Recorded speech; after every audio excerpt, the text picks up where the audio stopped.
এই মুহূর্তে নজর রাখবার চেষ্টা করব ফের আক্রান্ত অভিজিৎ সরকারের পরিবার।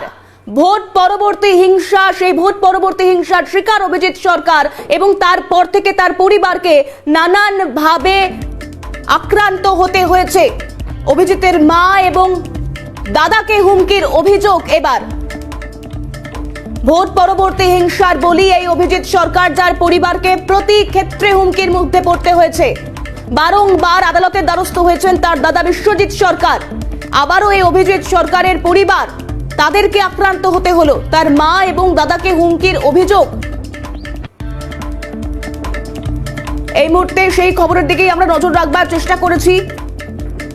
ফের আক্রান্ত অভিজিৎ সরকারের পরিবার। ভোট পরবর্তী হিংসায় বলি হওয়া অভিজিৎ সরকার,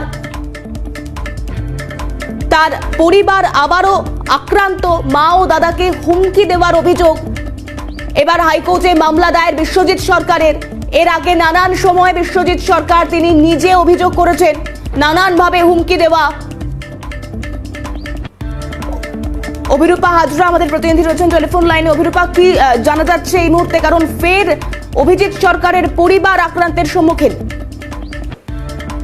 সরকারের দাদা বিশ্বজিৎ সরকার তিনি প্রোটেকশন সত্ত্বেও পুলিশি পাহারার মধ্যে যখন নিজস্ব কাজ করছিলেন সেই সময় তৃণমূল দুষ্কৃতী দ্বারা আক্রান্ত হয়েছেন তিনি, এবং থানায় গিয়ে অভিযোগ জানাতে চাইলেও তার অভিযোগ নেওয়া হয়নি বলে অভিযোগ, এবং সেই কারণেই পুলিশ ন্যাশনালের মামলা কলকাতা হাইকোর্টে করেছেন আজকে তিনি, এবং সেই মামলা আগামী 2 তারিখ সেই মামলার শুনানি হওয়ার সম্ভাবনা রয়েছে।